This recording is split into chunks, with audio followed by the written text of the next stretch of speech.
diante desse erro, desse equívoco, ele vai fazer o quê? Ele vai anular aquela aposentadoria. Anular. Como a anulação produz efeitos ex tunc, efeitos que retroagem, o que significa isso? A pessoa que recebeu durante 2 anos R$2.000 e na verdade deveria ter recebido, por exemplo, R$1.000, tem que devolver tudo o que pagou. Mas Flávia, a culpa não foi da pessoa. A culpa foi do INSS. O INSS que cometeu um erro. O INSS que cometeu. E a pessoa vai ter que pagar pelo erro cometido pelo INSS? Na verdade, vai sim. Mas não é que ela vai ter que pagar por um erro que não foi dela. Não é isso que aconteceu. O que acontece é, o dinheiro sendo público, porque o dinheiro que foi utilizado para o pagamento da aposentadoria é um dinheiro público. A administração pública, o administrador público, ele tem que tomar conta dos seus atos. Ele tem que administrar, ele tem que tomar conta. Se aquela aposentadoria foi concedida num valor equivocado, tem que ser anulada. E a pessoa vai ter que devolver? Vai ter que devolver. Mas a culpa não foi dela. Não tem importância, mesmo assim. Os efeitos da anulação são ex tunc. Olha uma pergunta que eles podem fazer, uma pergunta de concurso. Olha, pergunta envolvendo a anulação. Cabe direito adquirido frente a um ato anulado? Uma pergunta, uma prova oral, por exemplo. Cabe direito adquirido frente a um ato anulado? Não cabe. Por que não cabe? Porque os efeitos da anulação são ex tunc, ou seja, retroagem até a data do ato que foi anulado.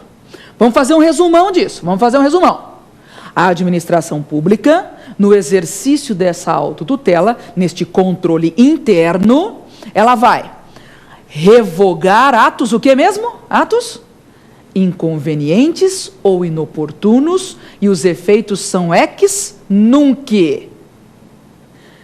Por outro lado, a administração, também no exercício da autotutela, vai anular, e alguns autores usam o verbo invalidar.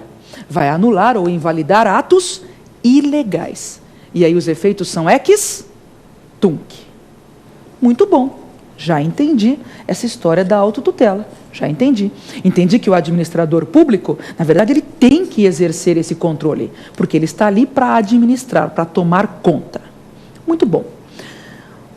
Vamos falar um pouquinho mais sobre esse assunto, mas aí não seria a autotutela, seria o controle externo. Como assim, Flávia? O que acontece é que nas provas, nos exames de ordem, nas provas dos concursos, eles gostam de dar uma misturada, trazer umas outras informações, tentar mesclar a autotutela com outros temas. Questões multidisciplinares estão sendo muito comuns nos concursos e nos exames de ordem. Então, vejam, existe controle externo sobre a atuação da administração? Agora não é autotutela, autotutela é controle interno. Eu estou falando de controle externo. Já vou linkar com a autotutela, tá? Mas eu estou falando de controle externo agora. Existe um controle externo sobre a atuação da administração? Existe um controle externo? Existe, Flávia. Claro que existe esse controle externo. Esse controle externo é feito, por exemplo, pelo Legislativo. Pelo Legislativo, através do Tribunal de Contas. O Legislativo exerce controle externo. Nós, particulares, também exercemos um controle externo sobre a atuação da administração. Eu, Flávia, eu que estou aqui, Flávia, eu posso então exercer um controle sobre a administração? Pode, você pode. Mandado de segurança, habeas data, são formas, ação popular, são formas do particular exercer um controle sobre a administração. Então, eu tenho o controle feito pelo Legislativo, Tribunal de Contas, eu tenho o controle realizado pelo cidadão, mas o que me interessa agora é o controle exercido pelo Judiciário. O Judiciário exerce controle externo, sobre a atuação da administração? Claro que sim, claro que exerce. Muito bom. Então, eu tenho o controle externo exercido pelo Judiciário. Quando o Judiciário exerce esse controle externo, quando ele é provocado para exercer esse controle externo, Quando alguém vai lá e diz assim, ô judiciário, eu não concordei com isso que a administração fez. Não concordei. Eu quero que você resolva esse problema. Quando o judiciário ele é acionado para esse controle externo, o judiciário ele vai anular ou invalidar, já sabemos que pode aparecer na minha prova qualquer um dos verbos, o judiciário vai anular ou invalidar atos o quê? Ilegais. E os efeitos são ex tunc. O judiciário, guarde bem isso, hein? Guarde bem isso, para a sua prova será fundamental. O judiciário, ele não revoga. Controle externo, ele não revoga. Ele não entra no chamado mérito administrativo. Vou repetir. O judiciário, ele não entra no chamado mérito administrativo, nas razões de conveniência e oportunidade. O judiciário anula, mas não revoga. Nas provas, eles adoram fazer, misturar esses verbos, essas posições. Dizem assim, por exemplo, o judiciário e a administração pública revogam a... Não. Quem revoga é só a administração. Agora, anular, sim. Anular, o judiciário anula e a administração também anula. Cuidado para não misturar essas informações. A administração revoga atos inconvenientes e inoportunos, efeitos ex nunc. A administração anula ou invalida atos ilegais, efeitos ex tunc. Judiciário só anula atos ilegais, efeitos ex tunc. Aliás, esse tema é tão importante, gente, tão importante, tem súmula sobre isso, tem súmula. Súmula 473 do STF. A súmula 473 do STF fala sobre isso que nós acabamos de ver. Também tem o artigo 53 da Lei 9784 de 99. Artigo 53 da 9784 de 99. Que lei é essa mesmo? Que lei é a Lei 9784 de 99? É a lei que rege o processo administrativo federal. A Lei 9784 de 99 rege o processo administrativo federal. Então, vejam, eu tenho dispositivo jurisprudencial, súmula 473 do STF, e legal também.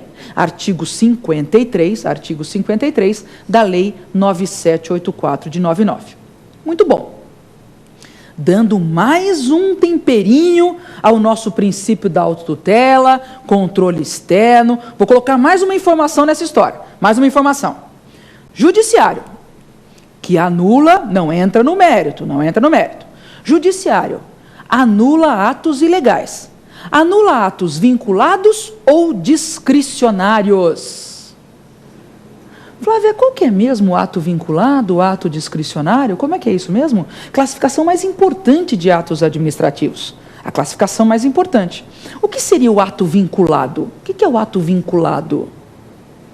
Quando eu faço essa pergunta, normalmente as pessoas respondem, ato vinculado é o ato que está na lei.